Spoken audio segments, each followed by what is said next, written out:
Hello and good afternoon, friends. Welcome to the CEC-UGC live lecture, dear friends, with our ongoing series on medical diagnostics. Today we would be talking on Parkinson's disease as well as Alzheimer's disease in the two sessions. And for this discussion, we have once again with us in our studios Dr. Hardeep Kaur. Dr. Hardeep Kaur is Assistant Professor in Department of Zoology, Ramjas College, University of Delhi. So let's welcome Dr. Hardeep Kaur and let's try to know about these two diseases. So without wasting any time, I would like to welcome our guest, Dr. Hardeep Kaur. Dr. Kaur, welcome to the EduSec lecture. Thank you so much, Kritika. Dear viewers, in the series on medical diagnostics, we have a very important diseases, Parkinson's and Alzheimer's. As you know, these are related to mind, brain. So they are the brain diseases, and so let us understand what exactly is the brain and how do we learn about these diseases. So if we see the anatomy of the brain, as you can see in the figure, we have a frontal lobe, a parietal lobe, occipital lobe, temporal lobe, pons, medulla, spinal cord, all comprise of this organ which is called brain, which is a very important organ of our body.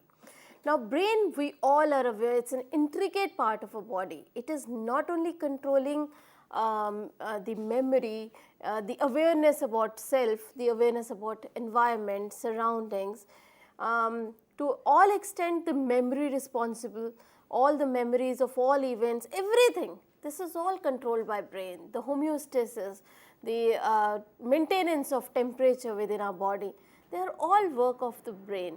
Now, and let us understand what exactly the brain is composed of. Now, as I just told you, the brain is made up of a frontal lobe.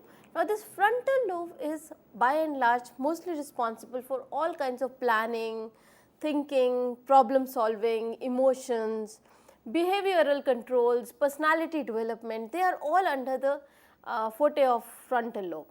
While the motor cortex is mostly important for the movement, the sensory cortex is responsible for all types of sensations. While parietal lobe is responsible for perceiving things, making sense of the world, making sense of the surroundings, the arithmetic, spelling, everything.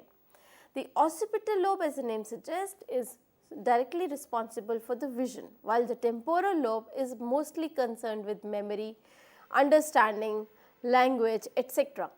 Now, all these have a specific function. As we go further, you will see anything going wrong in any part of the brain have a dangerous outcome.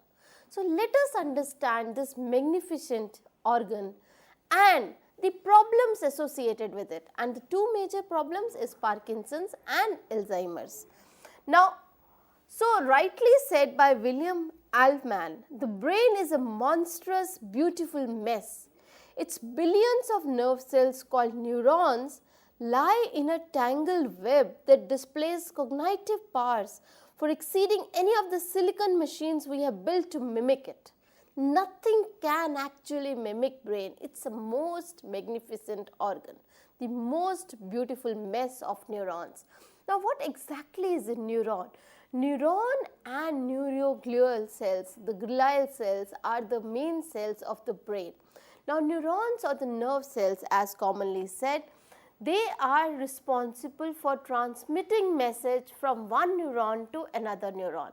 So, actually the main work done by brain is actually done by the neuron, which is the primary component of the brain. Now, neuron, as you know, as you can see in the figure, it is made up, the structure of neuron, we have a cell body, there are dendrites, then a large dendrite or one large fragment is called the axon, which is coming out of the cell body. This is the end of the axon is the place where synapses between one neuron and another neuron takes place. A lot of events takes place over this. As you can see, the dendrites are the extensions of the cell body of neuron. It's a nucleated cell. You have an axon hillock and an axon. Now, few of the neurons are myelinated, as you can see in this case, there is a myelin sheath above it, and while in few the myelin sheath is absent. Now, the signal direction is from the cell body towards the synapse. Now, synapse is the place where one neuron combines or actually comes in contact with another neuron. As I just told you, many events takes place at this synaptic junction. Now, as you were seeing in this slide, there is a postsynaptic cell. So, between a presynaptic cell and a postsynaptic cell, the synapse is a place where actual transmission of message from one neuron to take place. So, understand this message traveling from one neuron, then going to another neuron, then going to another neuron through synaptic transmission is the real process that leads to, that conveys information from one place to another.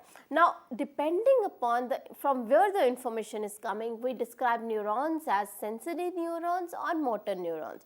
Now, sensory neurons are the ones which are responsible for bringing all the information from the bodily organs or inner organs to the brain. Sensory from the organs to the brain, while the information that brain sends from brain to the organs is driven by the motor neurons. Most of the times the motor neurons are the ones which are myelinated. So, let us understand, there is a sensory neuron, there is a motor neuron. There is another type of neuron which is called interneuron, which is forming a portion between sensory and the motor neurons. Now, they are the ones that convey information from sensory neurons and give it to the motor neurons. So, interneurons are generally unmyelinated neurons, that means they do not have the myelin sheath covering the axon, and hence they are generally from the gray. I am sure you people know anatomy of the brain, which we are not going to deal in detail in this particular lecture. Now, in most of the nervous tissues there is a gray area and there is a white matter. Now, most of the unmyelinated neurons like the interneurons are present in the gray areas. Now, as they connect to the motor neurons, as I just told you, the motor neurons are the ones which are the myelinated ones, as I just showed you in the figure previously. Now, this is the myelinated figure which I am showing you. This is a myelinated nerve cell. Now, myelinated nerve cells are predominantly present in the white matter. Now, the reason the matter looks white is partly because it is composed of all myelinated fibers. Now, these myelinated fibers have a much larger efficiency of transmitting the information. They are much faster in transmitting the information, they are very fast. So, this is a little bit about the brain. Now, as I just told you, anything that goes wrong with this entire system, then we will have a diseased state. I just told you that there are two components of the brain, one is the neuron, the other are the glial cells. The glial cells are the supporting cells that help, like astrocytes, etc., microglial cells. There are 4 different types of cells. But let us understand, the glial cells are the ones, neuroglial cells are the ones that help or that support the functioning of the neurons. Together they form the main key components of the brain that processes or transmits this information from one part to another. Now, with this little background about brain, let us understand what are the diseased states, and let us cover 2 very important brain diseases, that is Parkinson's disease and Alzheimer disease. Now, let us come to Parkinson's first. Parkinson's disease is a very important brain disease. Now, it is mostly affecting the motor functioning. Now, the disease is named after an English doctor named James Parkinson, who published the first detailed description in an essay on the shaking palsy in 1817. Now, what exactly is a Parkinson's disease, also called PD?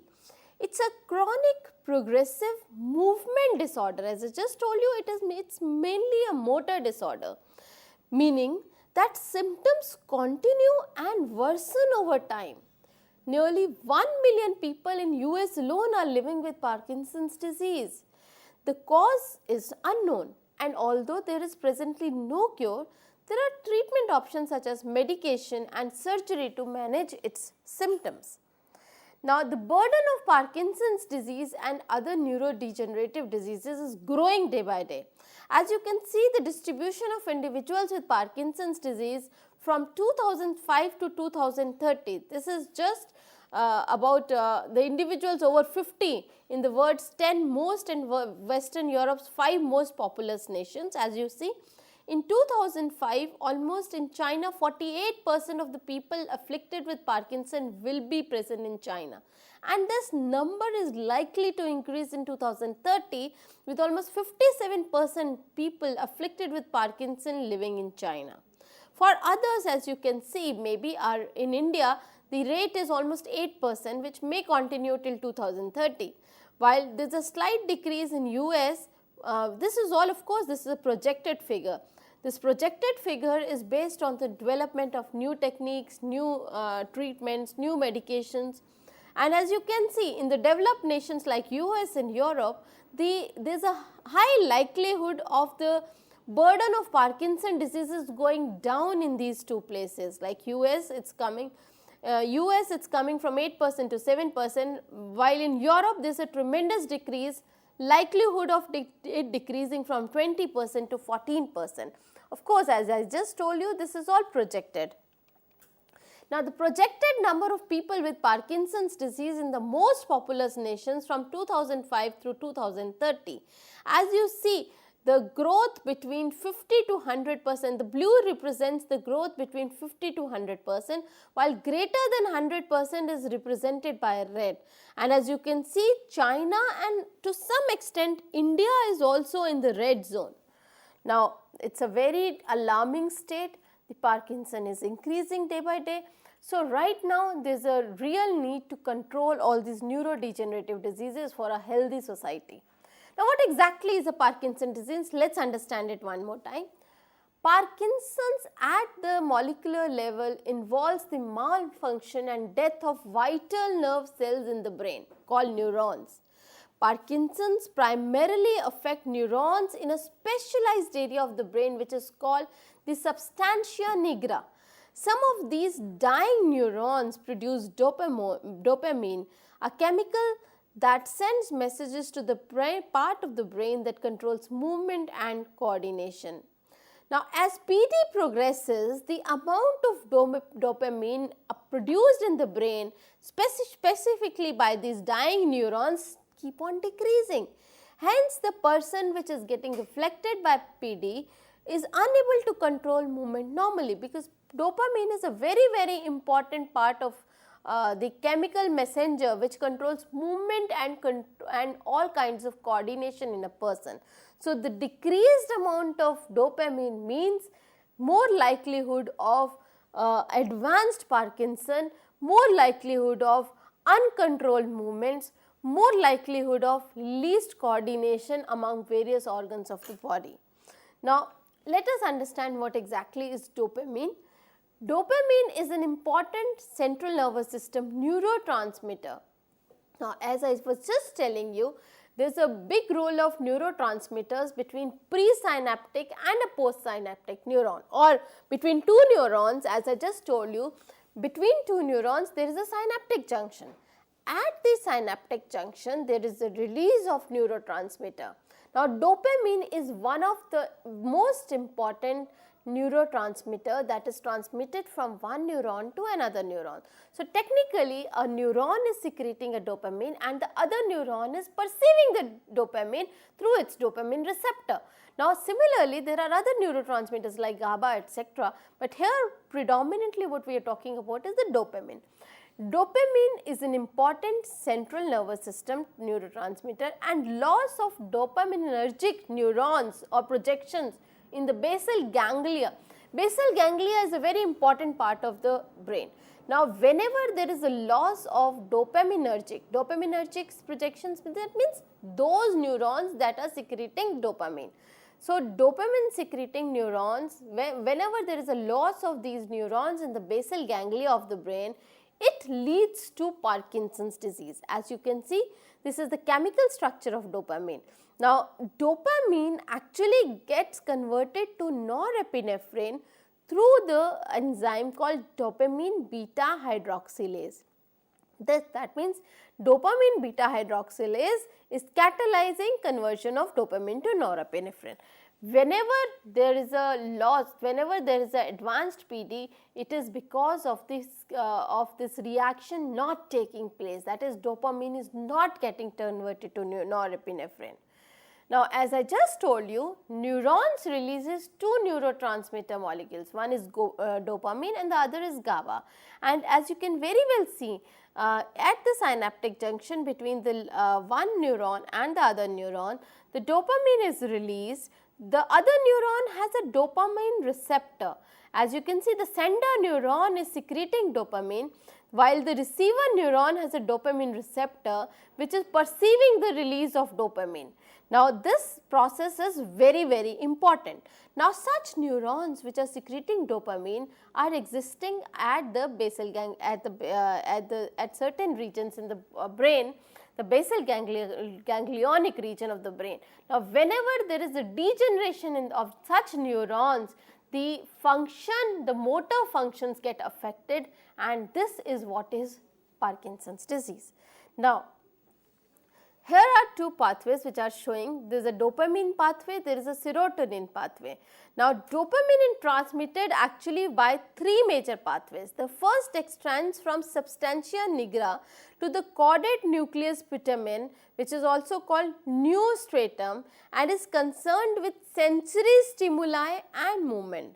This second pathway projects from the ventral tegmentum to the mesolimbic forebrain and is thought to be associated with cognitive, reward and emotional behavior.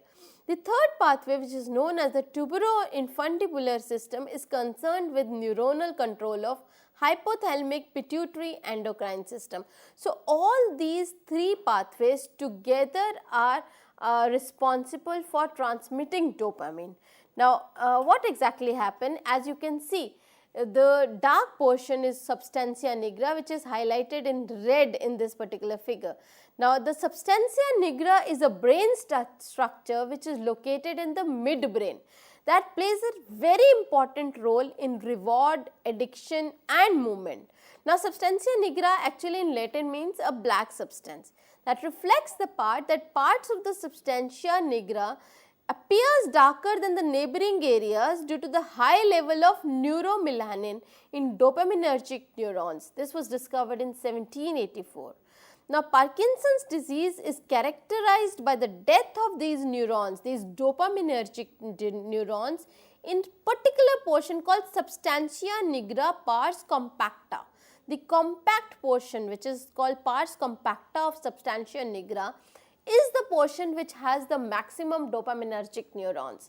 Now, whenever there is a degeneration of this particular area of substantia nigra, the compact region, it leads to degeneration of the dopaminergic neurons. Once these neurons undergo degeneration, they stop producing dopamine. The non-release of dopamine affects affects the message to be given to the next neurons, and ultimately it affects the motor movement of an individual. Now, as you can now see, the corpus stratum, frontal cortex, there is a dopamine flow over there. The green the arrows actually show the dopamine flow. In a normal neuron, as I was just showing you, the neuron which is giving off dopamine is taken up by the receiver neuron, while a neuron affected by Parkinson, as you can see, there is a lot less dopamine which is being given off by the this first neuron, while the receiving neuron, since it cannot actually, the dopamine is hardly there, it cannot have the message that has to transmit, that needs to be transmitted, and hence the movement disorders will eventually take place. Now, if you cut the section of the midbrain where substantia nigra is visible, you will see the above one is the normal one where the substantia nigra is shown as the darker portion. Now, in a person afflicted with Parkinson's disease, the substantia nigra is highly diminished. As you can see, as I just told you, the region of substantia nigra is quite darker than the rest of the brain. Now, as Parkinson, there is a degeneration of this region, hence you will see that region is very less visible, or rather the darker area is much lesser in a person which is afflicted with Parkinson's disease. Now, Parkinson disease causes the degeneration of pigmented neurons in the substantia nigra of the brain, and as you can very well see, on the right side is the normal substantia nigra, while on the left side is the one which is afflicted with the Parkinson's disease. As you can see on the right side, the normal one has a much darker substantia nigra area, while on the left side the brain or the substantia nigra which is present in the PD patient, the darkened area is much lighter because of the degeneration of neurons in this region. Now, the specific group of symptoms that an individual experiences varies from person to person. The primary motor signs of Parkinson's disease include the tremor of the hands, arms, legs, jaw and face, bradykinesis or slowness of movement. It is also called hypokinesis. Bradykinesis is a little more advanced form of that. The movement, the general movement of a patient afflicted with PD, he slows down. He takes much more time than performing any movement. There is a rigidity or stiffness of limbs and trunks which is associated with PD. The postural instability, you will see such people who are afflicted with PD have a slightly stooping posture. So, they have an impaired balance and coordination. So, these are the 4 signs: the tremor, bradykinesis, rigidity and postural instability, which are prevalent in a person who is afflicted with PD or Parkinson's disease. Now, as I was just telling, the PD patient often exhibit marked reduction in motor control and an increase in Parkinsonism. Now, Parkinsonism is actually a cumulative term which is used for all the symptoms that are present. As I just told you, the 4 motor symptoms which are considered to be the cardinal symptoms in PD are the tremor, rigidity, slowness of movement, which is hypokinesis, and postural instability. There is rigidity and trembling of head which is very vivid. There is a forward tilt of the trunk. As I just told you, the person seems to be stooping a bit. There is a reduced arm swinging, shuffling gait with short steps, and there is a distinct rigidity and trembling of extremities in people suffering from Parkinson's. Now, the frequency of PD tremor is between 4 to 6 hertz, which is almost 4 to 6 times or cycles per second. Hertz is cycles per second. So, its frequency is almost 4 to 6 hertz. A predominant feature of tremor is pill rolling. A pill rolling means there is a tendency of the index finger of the hand to get into contact with the thumb and perform together a circular kind of motion as if you are rolling something. You know, this is a very distinctive feature which is called a pill rolling. When the pharmacists used to roll pills, they used to make pills. Exactly the same movement is being done by this. So, this is called a pill rolling movement of the patients that have got afflicted with PD. So, they make this such pill rolling movements. Now, scientists are also exploring the idea that the loss of cells in other areas of the brain and body also contribute to Parkinson's. For example, researchers have discovered that the hallmark sign of Parkinson's disease is clumps of a particular protein called alpha-synuclein, which are also called Lewy bodies. They are found not only in the midbrain but also in the brainstem and the olfactory bulb. These areas of the brain correlate to non-motor functions like smell of sense, sleep regulation, etc. Now, a Lewy body, as you can see on the left hand corner, it's a stained brown in a brain cell of the substantia nigra in a Parkinson disease. This is actually nothing but a clump of protein alpha-synuclein. So, these clumps are very, very visible in Parkinson's disease, and most of the times whenever we have to check, people have to, the doctor actually check the presence of these Lewy bodies in the brain of a person who is afflicted with Parkinson's. The brown color is positive immunohistochemistry staining for alpha nuclein, as you can see in this particular slide. So, Lewy bodies are the exact or the actual maybe the symptom, I would not say symptom, the main thing to look out for in a person's brain who is getting afflicted with PD, for getting any confirmation whether this person is actually suffering from PD or not. Now, to diagnose Parkinson's disease, no test actually can conclusively show that a person is suffering from Parkinson.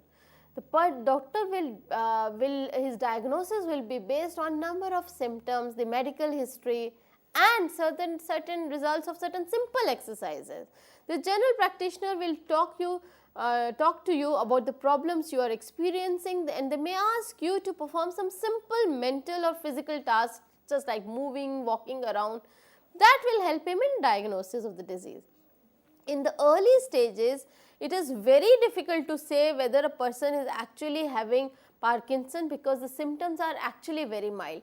But understand this, that symptoms may develop after much later time, but the brain degeneration and deterioration starts much earlier in most of the neurodegenerative disease. The brain degeneration almost starts maybe 5, 6, 7, 8 years earlier than the first symptoms actually come, and symptoms might be so mild that the person is not able to understand whether it is like the doctor is not able to understand whether this is actually a neurodegenerative disease, because symptoms are very mild. But as the person progresses, or as the age of the person progresses, these symptoms become more and more pronounced, to an extent that at times the PD is almost followed by dementia also. Dementia is memory loss also. So, Parkinson actually is a very slowly progressing disease. Now, most of the time there are genetic causes. Several genetic mutations have been identified to be associated with Parkinson's disease. It has been said to be running in families, although there is no conclusive evidence that a person having a Parkinson disease, his kids would always have a Parkinson disease. So, the genetics are sometimes defined. There are also environmental factors associated with Parkinson's disease. It is also been suggested that herbicides, pesticides used in farming are also contributing to this disease. However, evidence linking environmental factors to PD are inconclusive. Other causes of Parkinson's may be medication, that could be a drug induced Parkinson's, and most of the times if the person is taken away from those medicines, like if he is not intaking those medicines, such symptoms will automatically get removed. There are other certain brain conditions like progressive supranuclear palsy or corticobasal degeneration, which are also associated with Parkinson's disease.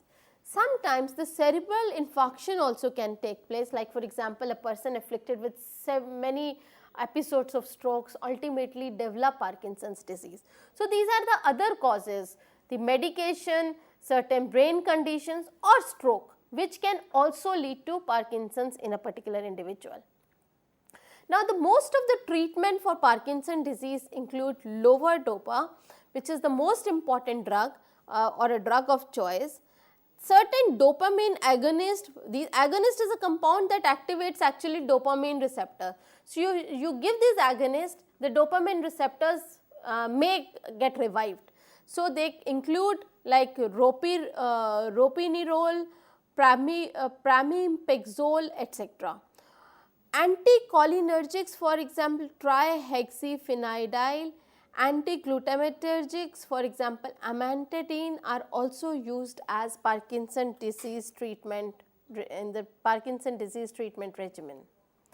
Levodopa, as I just told you, is the drug of choice. It has been used for over 30 years. What happens is the L-dopa is converted into dopamine in the dopaminergic neurons by dopa decarboxylase. Since motor symptoms are produced by lack of dopamine in substantia nigra, the administration of L-dopa temporarily diminishes the motor symptoms. However, only 5 to 10% of L-dopa cross the blood-brain barrier.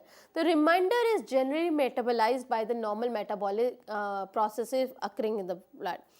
Now, while during getting decomposed by the metabolic processes, a lot of side effects of L-DOPA are also produced, like nausea and joint stiffness, dyskinesia, etc., etc. So, there are lots of side effects also associated with the DOPA treatment or L-DOPA administration. Now, surgical therapies may include deep brain stimulation, which is also called DBS. DBS involves the implantation of a medical device which is called neurostimulator, which sends electrical impulses to specific parts of the brain. Now, how to combat? Technically, we do not have a drug of choice for combating PD. So, exercise in the middle age, and to some extent caffeine also helps, gives a protective benefit to take care of PD. Now, here we are not promoting tobacco smoke, but it has been seen that tobacco smoke has also been found to cause, has decreased the progression of PD. So, some of the very important people who have been affected by this disease are Michael Andrew Fox, is an actor, professional cyclist and Olympic medalist Davis Finney, and boxer Muhammad Ali. So, public awareness campaigns include World Parkinson's Day, which is celebrated on 11th April, which coincides with the birthday of James Parkinson, and the use of a red tulip, which is the symbol of the disease. With this, I would like to end my lecture. Thank you very much.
Welcome back, viewers. We are dealing with neurodegenerative disease in our today's lecture. We just finished with the Parkinson disease.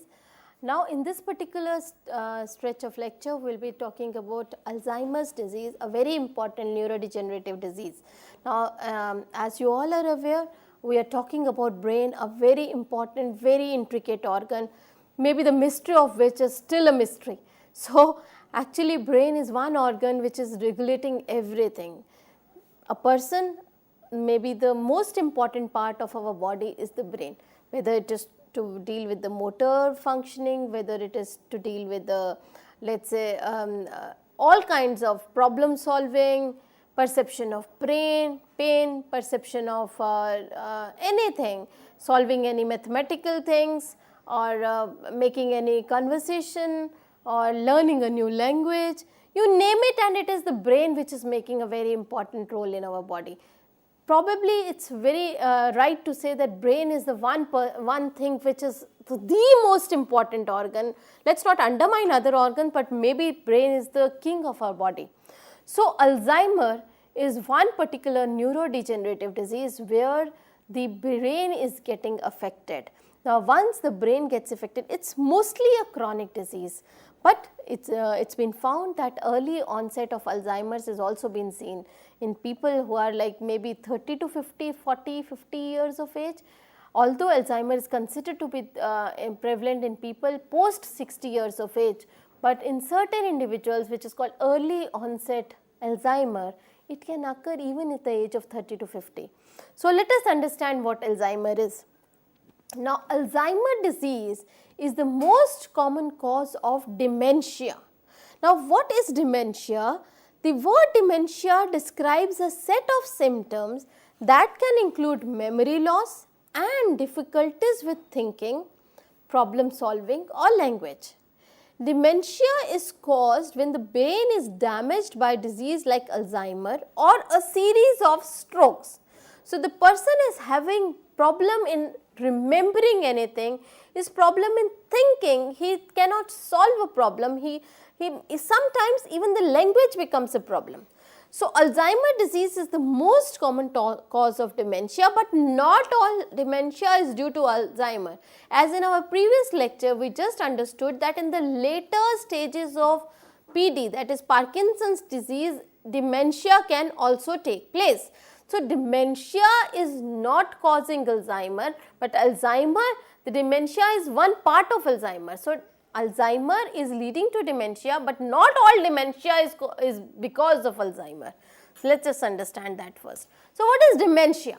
So, dementia is the loss of cognitive functioning, thinking, remembering, reasoning and behavioral abilities to such an extent that it interferes with a person's daily life and activities.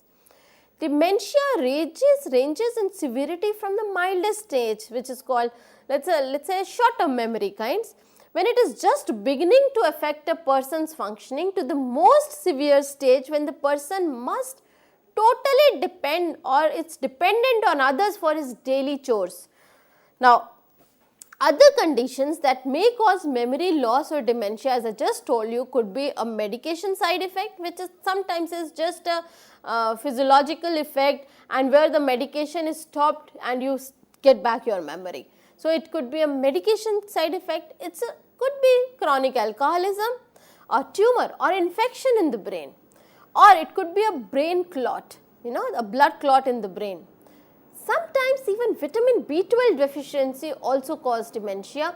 Of course, thyroidism, kidney, liver disorders, they all have some sort of, dementia is also associated with all these organs also. Any malfunctioning of thyroid, kidney or liver can have dementia as one of the symptoms. Of course, stroke is a very important part, where a person having stroke could lead to, he could have a memory loss. So, dementia could be an outcome of a stroke also. Of course, I just told you about Parkinson's disease. In the later stages of Parkinson's disease, dementia becomes one of its symptoms.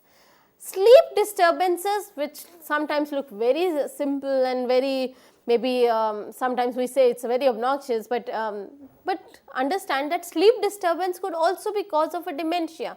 So, today you haven't had a good sleep, tomorrow you are not able to understand, you are not able to concentrate, you are not able to understand anything, you are having a lapses in your memory. So, that sleep disturbances also cause temporary dementia also. So, these are the various conditions which lead to dementia. So, we cannot blame Alzheimer for dementia. Dementia could be because of any of these reasons. Now, let us understand dementia again, Alzheimer's again. The symptom of Alzheimer disease was first described in as early as 1900 by Emil Kraepelin, a German psychiatrist. The neuropathological features, however, were later described by Alois Alzheimer, who is another German psychiatrist who worked in Kraepelin laboratory. Now, how did he find out? During his stay in Frankfurt, Alzheimer met a 51-year-old woman, August Detter, who had been admitted in 1901. She was suffering of disorientation, impaired memory and troubles in reading and writing. The symptoms increased to hallucination and to loss of higher mental functions. Detter died in 1906, 4 years after Alzheimer had left Frankfurt, but her brain and all the records were sent to Alzheimer in Munich. This woman is known as the first descripted case of Alzheimer's disease. Now, in this 37th meeting of Southwestern German psychiatrists, which was held in Tübingen on November 3, 1906, Alois Alzheimer at the meeting, who was actually a lecturer at Munich University Hospital and co-worker of Kraepelin, as I just told you, reported an unusual case study that involves a peculiar severe disease process of the cerebral cortex. This is what was Alzheimer. This is the first case of Alzheimer which was reported by Kraepelin in 1906. This is coming from the archives for history of psychiatry from Munich University. Now, if you talk about the estimated growth of dementia, you will see the dementia, for example, if you see specifically in a very developed nation like Australasia, the dementia, people afflicted with dementia may not increase much. It may be in 2010 it is 0.3 million, and in 2050 it could be 0.9 million, that is all. But if you go further in East Asia or in South and Southeast Asia, there is a tremendous increase in the number of people who would be afflicted in, let us say, another 35 years. In 2010 in South and Southeast Asia, there were only 7 million. Now, in 2050, there would be more than 20 million people who would be afflicted with dementia. So, the growth of dementia, the number of people with dementia is nearly doubling every 20 years, with the biggest increase happening in the developing countries. Somehow you will find the developed countries have lesser cases of dementia, as can be further seen over here. The infographic description, this is from NIH, report by NIH of 2015, the word map showing growth in dementia cases by word region by 2050. The Americas have 248% increase, 9 million to 31 people per million. Europe will have 90% increase from 11 million to 21 million. Africa will, however, have 345% increase, that is 3 million to 12 million, while Southeast Asia will have 226% increase from 22 million to 72 million cases of dementia by the year 2050. Now, another very important aspect of dementia, as I was just telling you, is the number of people suffering with dementia in lower middle income countries as compared to higher income countries. From 2013 to 2050, you will see that the lower middle income countries have an increase from 45 million to about 130 million, while in the higher income countries there is an increase, slight increase from 20 million to 35 million. As compared to the lower middle income countries, you will see the rate of increase is much lesser in high income countries. Now, Alzheimer in India is a hidden problem. People try to hid their problem. It's considered as a taboo to have a person suffering from Alzheimer in your home.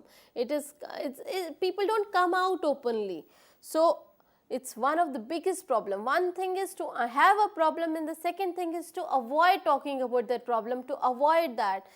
People will be trying to be remaining in, they will try not to think that it is Alzheimer. They will try to live in their own world. They would not like to share their problems which is taking place in their home. Now, what is making sense and memory loss? Let us understand what are the symptoms of normal Alzheimer. So, dementia because of normal Alzheimer or dementia because of normal aging. There is a complete, one must understand what is the difference between the two. Now, in Alzheimer, the person will forget the whole experience, while in a normal aging, the person may experience a part of the experience. You may not understand that something has happened that day, that person has the particular event of that day. So, the entire experience is not lost, a part of the experience may be lost in normal aging. While in Alzheimer, the person is really able to remember later, while for normal aging, the person do remember the part which he is forgetting, right. In Alzheimer, they are gradually unable to follow written or spoken directions, while it is not so in case of normal aging. In Alzheimer, there is a gradual inability to use notes and reminders, while in case of normal aging, people do keep reminders. They do make to-do list because they tend to forget. So, they make to-do list and they go back to the reminders and do their work. While people suffering from Alzheimer, they gradually are unable to care for their own self, while in case of person suffering from normal aging, they are generally able to care for oneself. So, one must be understanding that there is a difference in the level of dementia, there is a difference in the type of dementia with which a person suffering from Alzheimer is going through, as compared to the person who is having maybe few lapses due to age, due to growing age. Now, what are the symptoms of Alzheimer? The most common early symptom of Alzheimer is difficulty remembering newly learned information, because Alzheimer changes typically begin in the part of the brain that affects the learning process. Now, as Alzheimer advances through the brain, it leads to increasingly severe symptoms including disorientation, mood swings, behavior changes, deepening confusion about certain events. Person is not able to understand the time, is not able to make out the place, he will have problem in coming back to, he goes out but his problem in coming back to his own house. There are unfounded suspicion about family, friends and professional caregivers. They will accuse you of stealing something. More serious memory losses are there. There are behavioral changes. They have difficulty speaking, they have difficulty in swallowing, difficulty in walking. These are the symptoms of a person who is suffering from Alzheimer. Now, 10 warning signs of Alzheimer. The memory loss that disrupts daily life, challenges in planning or solving problems, this difficulty completing familiar tasks at home, at work or at leisure. There is a confusion with time or place. He has left a place, but it's very difficult for him to come back to the same place. He just doesn't understand where exactly he is going. I mean, he is not able to come back to his own home actually at times. Trouble understanding visual images and spatial relationships. New problems with words in speaking or writing. Misplacing things and losing the ability to retrace steps. He cannot go back onto the same steps from where he is coming. There he is having a poor or decreased judgment. Then there is withdrawal from all social activities or from work also.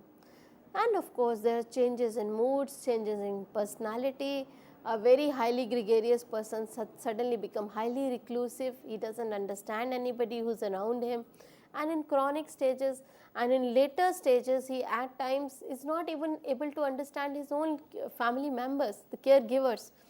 He is in a very vegetative state. I mean, it's a wrong term, but the state is a very, he is in a very state where he is not even able to take care of his own self, let alone taking care of anyone else. And he doesn't even remember his own family members or the caregivers. Now, as you can see here, there is a brain atrophy in advanced Alzheimer disease. On the left side, you have the normal brain, and on the right side is the brain, Alzheimer diseased brain. And if you cut a cross section, you will see the brain in an Alzheimer disease, in an advanced Alzheimer disease is highly shrunken. There is an increase in cerebrospinal fluid in the brain. The parts of the brain are so shrunk because of the degeneration of neurons in them. Now, again, as you see, on the left side is the healthy brain. There is a cerebral cortex which is responsible for language and information processing. While in case of Alzheimer disease, the cortex has shriveled up, hence damaging the areas that are involved in thinking, planning, remembering, etc. Ventricles are filled with cerebrospinal fluid, the CSF. The areas CSF has infiltrated in those areas. The hippocampus, which is very critical to the formation of new memories, is highly shrunk in case of people afflicted with Alzheimer. And this shrinking adversely affects many functions in the person. Now, this is a PET scan of a healthy brain and a PET scan of the brain with Alzheimer. As you can see, the cerebrospinal fluid has infiltrated most of the parts of the brain. Most of the parts of the brain have shrunk up and hence has created space for cerebrospinal fluid, CSF, to come inside. Now, what is Alzheimer disease? Once again, Alzheimer disease is an irreversible progressive brain disorder that slowly destroys memory and thinking skills and eventually the ability to carry out the simplest task.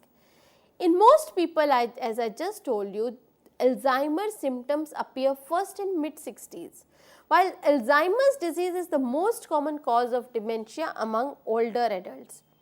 Now, as I just told you, there are abnormal plaques or clumps which develop in a person's brain, which are called amyloid plaques, and there are certain neurofibrillary tangles or tau tangles as they are commonly called in the brain of a person afflicted with Alzheimer. This is what is happening at the molecular level. At the molecular level in the brain, there is a deposition of amyloid plaques and neurofibrillary tau tangles development.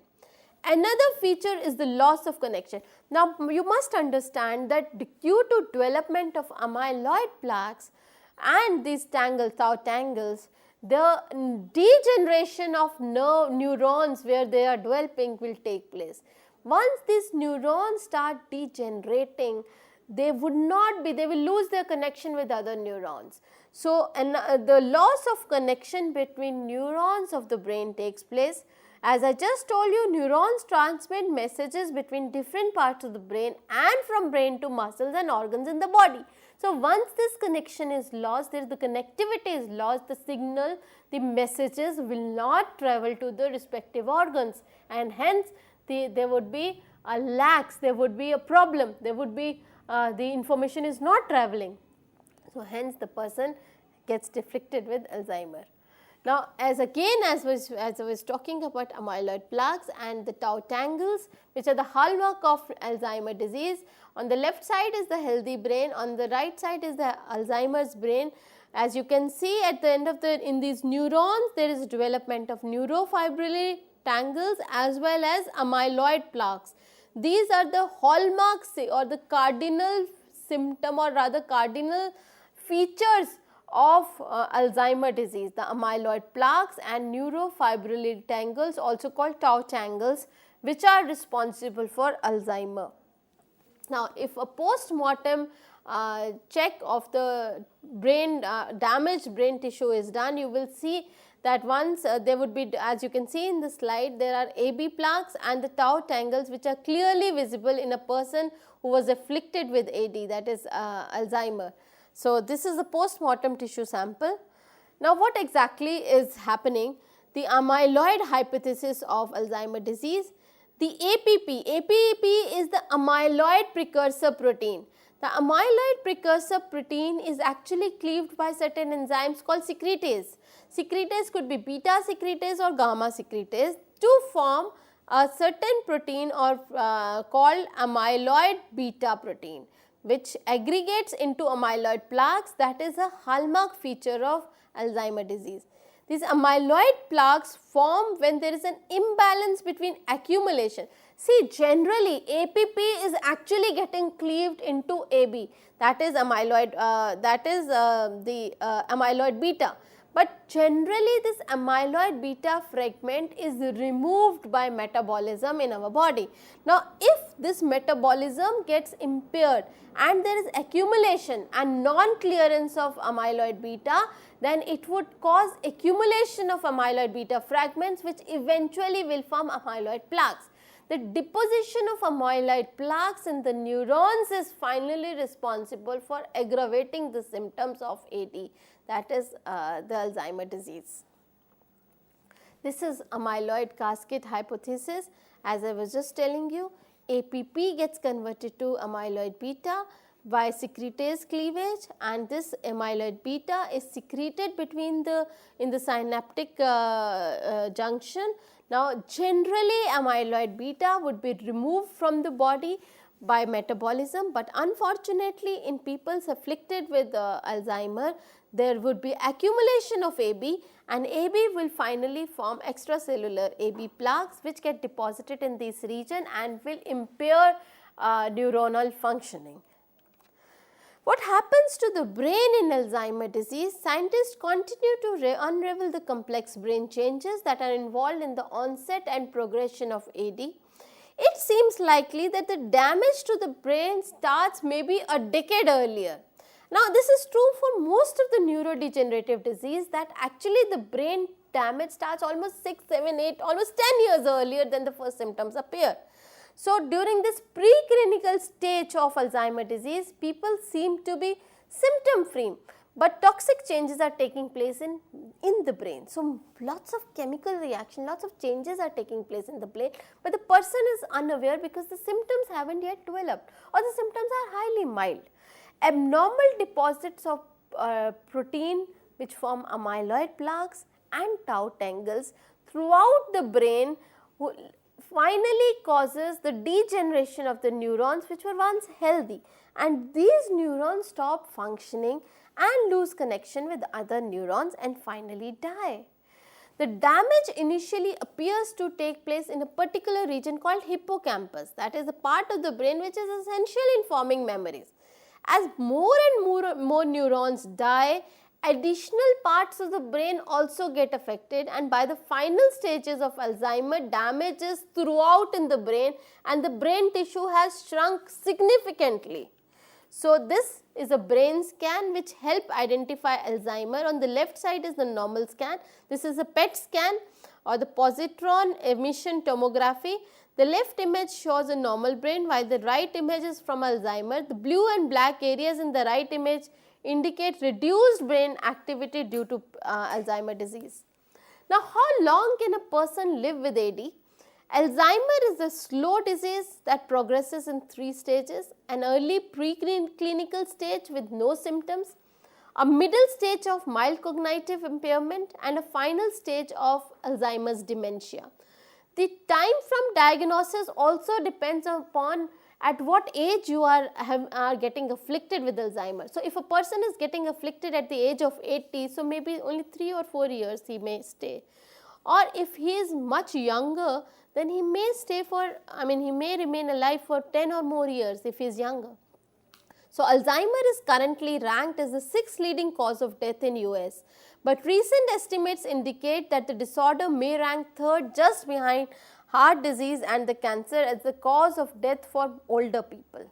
Now, what is the treatment for Alzheimer? Technically, there is no cure for Alzheimer, but drugs and non-drug treatments may help both in cognitive and behavioral symptoms.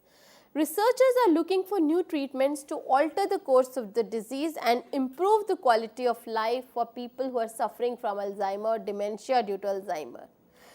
Although current medication cannot cure Alzheimer or stop it from progressing, they may help lessen the symptoms such as memory loss and confusion for a limited time.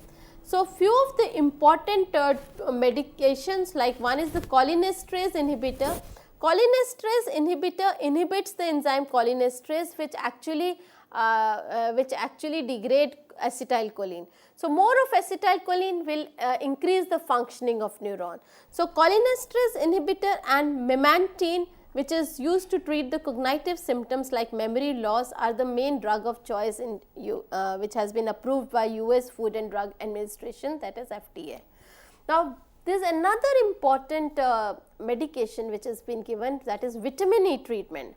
Doctors sometimes prescribe vitamin E to treat cognitive Alzheimer's symptoms. However, one must understand that no one should take vitamin E to treat Alzheimer disease except under the supervision of a physician. Vitamin E, which is also called alpha tocopherol, is actually an antioxidant. And antioxidant generally protect brain cells and other tissues from other chemical wear and tear. So, it is used in Alzheimer based on a case study which was done in 1997, but high doses of vitamin E have many dangerous symptoms, many dangerous side effects. So, one has to be very careful in taking vitamin E supplements. So, treatments at a glance, if we have to see, donepezil is given for all stages of Alzheimer, although it does have a side effects like nausea, vomiting, etc. Galantamine is given in mild to moderate symptoms. Memantine is given from moderate to severe symptoms. Rivastigmine is given in mild to moderate, while vitamin E is actually not an approved drug. It is not a drug of choice. But as you can see, almost all these medicines do have side effects which can range from nausea, vomiting, loss of appetite to much difficult side effects also. So, the last but not the least, the stem cell treatment can be done for Alzheimer, which can be where certain stem cells are used to regenerate the area which has been damaged because of the disease.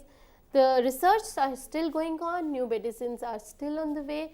Let us hope that it improves the people, it improves the life of people who are suffering from Alzheimer, and it improves the incidence of Alzheimer, and we can have a better society. Thank you very much. Thank you, ma'am. Thank you so very much. And definitely, we would like to pray, and we would like to work more and more for the betterment of the people, for the betterment of the health of the people. So, dear friends, if you want to give your feedback for this particular lecture, then you can mail us at info.cc@nic.in. Your feedbacks are very, very important. And yes, if you have any query, any question which you like to be answered, definitely you can contact us through the ID. So, we would be meeting again very soon. Till then, take care. Goodbye. Thank you, ma'am. Thank you so very much.